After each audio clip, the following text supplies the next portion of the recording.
Personal branding as we know it is dead. I've seen some really big influencers, people like Danko, speaking about this, and while the title is quite annoying for people who are investing in their personal brand, he's got a point. Because what they highlight is a key shift that's happening in the industry right now. Rapid changes to AI and the improvement of AI means that it has literally never been easier to basically create content at scale and volume. All right, so that means anyone with a phone has the ability to basically start a media company and media operation. And this essentially exacerbates the pain and the problem of trying to operate and trying to make a living in a saturated industry. All right, so how do you basically stand out and be seen when everyone is saying the same things, doing the same stuff, and literally competing for the same market that you are? And so you might have felt this. It basically feels like a bloodbath out there in social media right now. Everyone is competing for a limited amount of units. And this basically means if you're following conventional personal branding tactics and strategies, it's going to be harder than ever before to basically stand out and have your share of the market. Now, while this might be a frustrating problem, whenever a problem arises, there is always a solution to it. Anytime there are rapid changes in any industry for that matter, anyone who can apply critical thinking and creative thinking to come up with new solutions are the ones that are going to be winning. And so whether traditional personal branding is dead, it doesn't really matter. Because your reputation is not dead, and your reputation is the thing that is going to help you stand out in a saturated market. And so that's what we'll be talking about in this video. I'll give you some actionable steps that you can use to basically build your reputation up to a point. And if you can bring a creative solution to this problem, there is a huge amount of upside and advantage, and there's a huge amount of money and opportunity for you should you be willing to do something that other people are not willing to do. Because one thing's for sure, while personal branding as we know it might be dead, your reputation isn't. And if you can start to see your personal brand not as your brand's colors, your logos, your websites, your funnels, your social media profiles, but rather seeing your brand as your reputation, which is what it is, you'll be able to approach this age-old problem from a new angle. Let me explain. At any given time in any marketplace, there is only a limited amount of people that can possibly buy your services or products. And if there are thousands of entrepreneurs trying to target the same niche, so your job is to outcompete all of the entrepreneurs in that space so you get a bigger share of the market. Now, to illustrate this, I saw this awesome channel on YouTube. This guy is called Gido's Fishing Adventures. You're going to see a perfect illustration of what it actually takes to position yourself in a saturated market so that you can get a more substantial share of the units available. So what this guy basically does is he has a really unique set of skills. He is a great fisherman. He's really approachable, authentic. He's not trying to prove anything, but he also combines his skill of fishing with abseiling to actually climb, hike, and go to places that people are literally not willing to go to catch fish. So in this example video, you can see this guy is literally abseiling down a cliff face. He parks up there. Sometimes he even stays overnight to basically fish in waters that are not accessible to people who do not have his unique set of skills. While most people who try to catch fish might stand off the side of a harbor or on the back of a boat, Gido takes a creative approach to fishing. And so his channel is literally dedicated to him going places that other people literally wouldn't dare to go. He uses a unique approach which requires him to use his skill sets in an innovative way. And so he'll actually climb, hike, and abseil to places where no one actually goes and positions himself in such a way that he can actually enjoy untouched waters and outcompete all of the other fishermen. And so while most people might say fishing is a completely oversaturated industry where you have industrial scale fishermen trawling through the waters, you've got fishermen going out on boats, and there's a limited amount of resources, what he's basically done is found a creative solution to a problem that actually is solvable. All right, so if you're struggling with the thought that holy crap, this market is so saturated, how the hell am I going to find out? How the hell am I going to break through in this? How am I going to be visible and seen and get my share of the market? You can apply the same principles. You can find a creative solution to it, and using this framework I'm about to give you, you will basically see how to do that. Now, before I go any further, I just want to plug something I think will be really valuable for you. If you haven't already checked it out, I've got a 6-part video series which is completely free that you can start watching to understand some concepts that will help you position your brand effectively in a saturated market. And the whole idea is that you can go from being invisible online to being seen even if you're not famous. It's very, very important to understand that. You don't need to have a huge following to have a substantial share of the market you're in if you apply some of these principles, and I'm going to give some of them to you in this video. Check out my video series if you want to go a little bit deeper on the subject. The link is literally in this description. So like I said, the problem of market saturation is not an unsolvable problem. It just requires creative thinking and problem solving. Because if you have value to offer, there are people who are willing to pay you for that value. It doesn't matter if there is 2,000 entrepreneurs going after the same niche. And so a lot of people throw around the word of value, but let's just break down what it actually means before we go any further. So value is created when you share information that gives another person the ability to shorten their learning curves, find solutions, fix problems, solve challenges, end suffering, gain convenience, educate, entertain, promote romance, create certainty, and provide confidence and security. So that is the definition of value. And so massive value is created when a significant number of others are advantaged by the information that you share. And so if you can do that, you can make large sums of money online, provided you can position yourself creatively and outcompete the other entrepreneurs in your space. Because social conditioning tells you that you only need your fair share. Okay, that's literally what we've been conditioned from birth to believe and to think. But actually, you have the ability to outcompete other people in your industry should you be brave enough to dare to go where other people are not willing to go.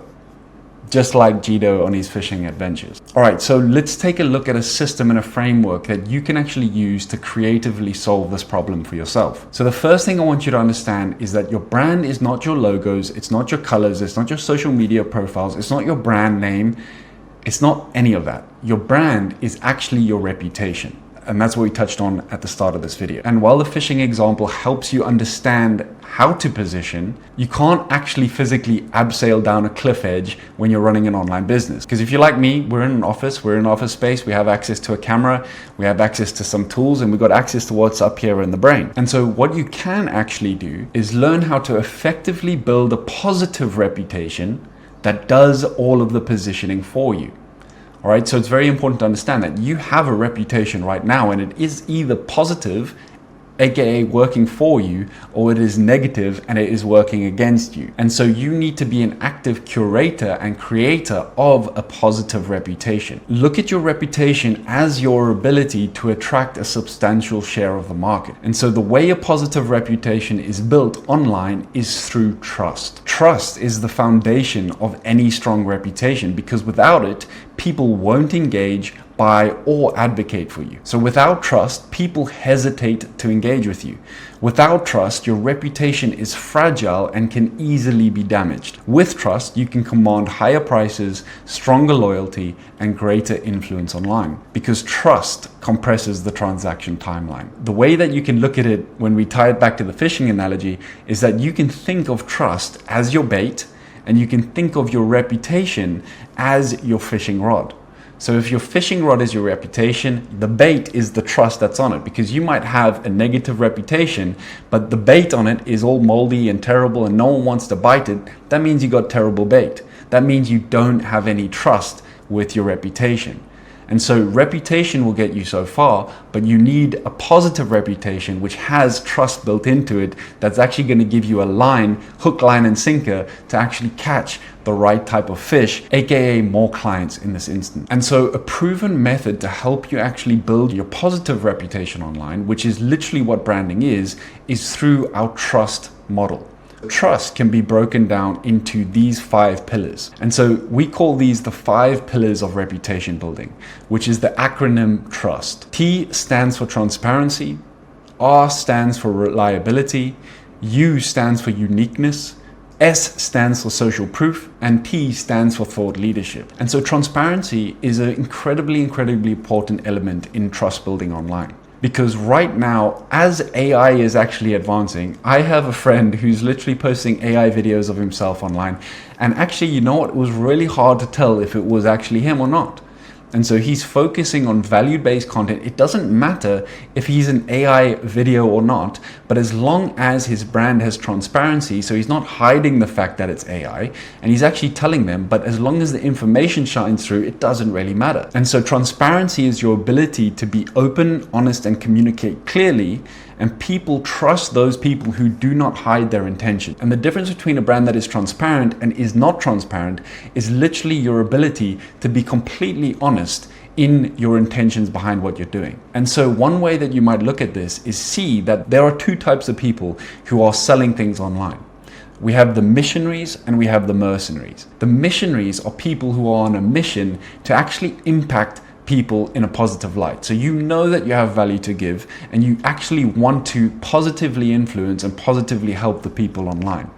Whereas the mercenaries are literally in it with the only intention to make more money. And so if that is what your intention is online and you're hiding that intention by masking yourself as almost like a wolf in sheep's clothing, with the idea that you're trying to position yourself as this open brand, but you're actually just trying to go after the money and you don't really care about your clients' results, then that is a surefire way to break down trust online. Because one thing is for sure, people are smart online. They know and they can feel the intention behind the creator. And so oftentimes, like, I will be very open with the fact that I have paid programs and I am creating these videos to attract more clients into my business. But I'll openly tell that if the value is there, I trust that people will buy my programs. If people can see that I am leading with the value I have to offer, then I don't need to worry about that because I know that the products that I'm selling are genuinely there and built with my client's success in mind. I'm not just trying to rug pull them. Like you see some of these meme coins popping out where people are just doing some crazy ass things. It's kind of like gambling in a way, but I know I have a mission to empower other people to build brave brands. But in order for people to access that information, they do need to buy my program. And the reason I'm selling it is first and foremost, I know that in order for someone to actually take something seriously, because how many times have you downloaded a free resource online and you've never taken action on it? There's nothing wrong with charging money, but it's always way more powerful when your intention is to get people into your program so that they can have a life-changing transformation through it, as opposed to just trying to flog a course over someone's head that doesn't really have their best interests at heart. And so you need to know, are you positioning yourself as a missionary or a mercenary? Because your audience will feel that. Number 2 is reliability. So this is actually your ability to show up consistently and keep your promises as well as deliver results. And so you want to be known as someone who can deliver results.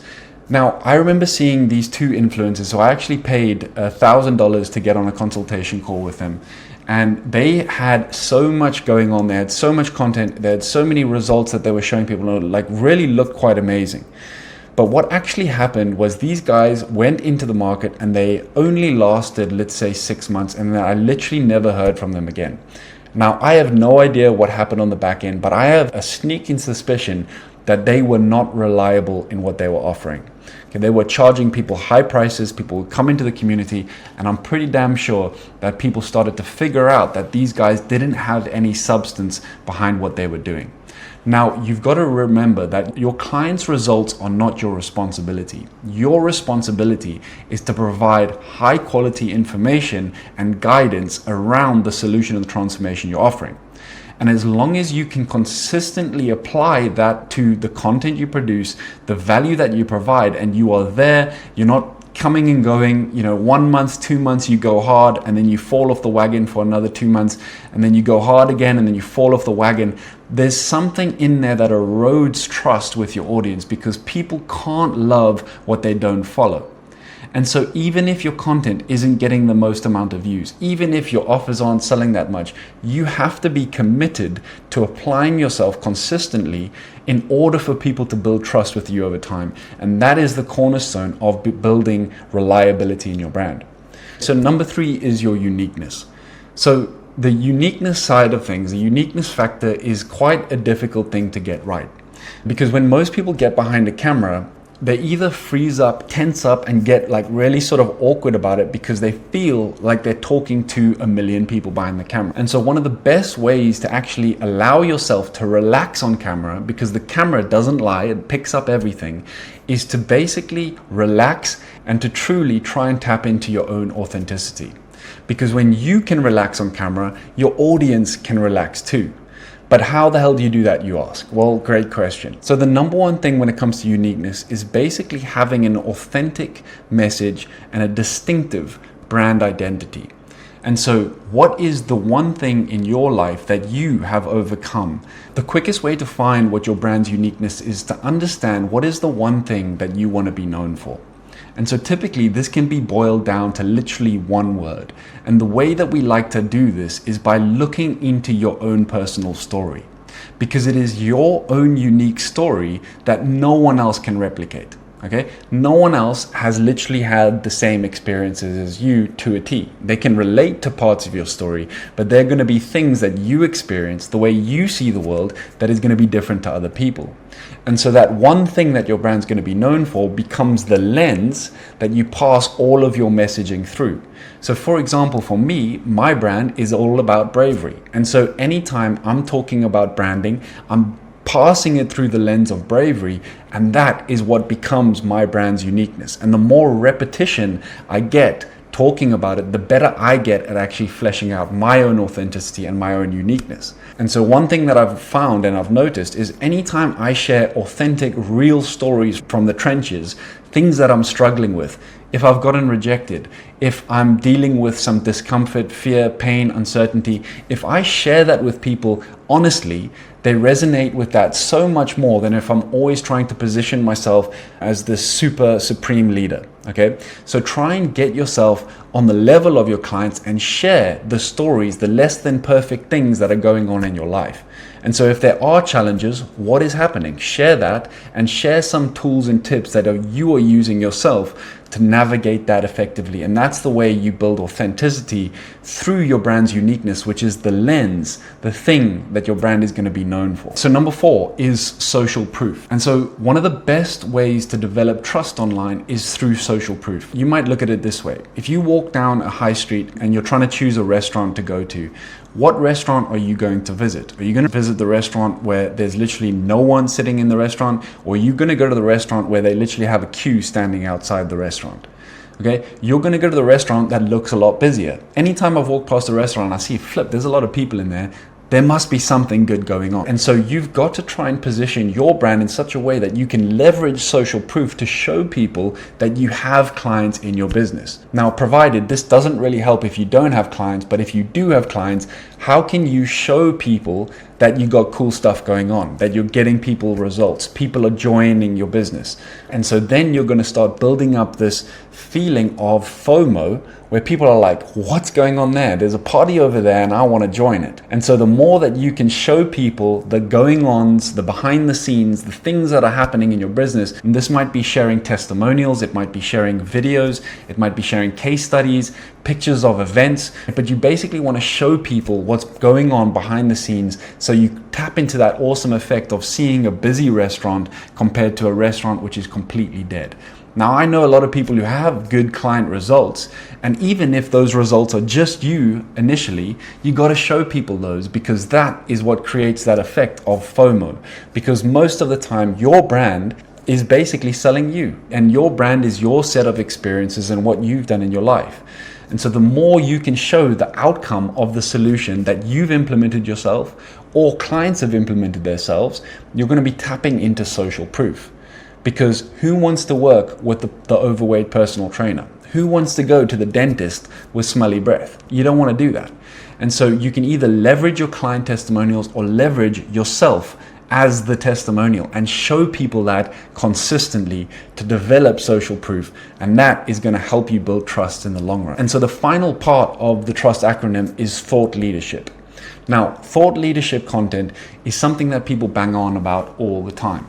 But what is real, true thought leadership content? True thought leadership content is your ability to move people from an inhibitory state of stress into an excitatory state where they can see their future possibilities. Now, what the hell do I mean by that?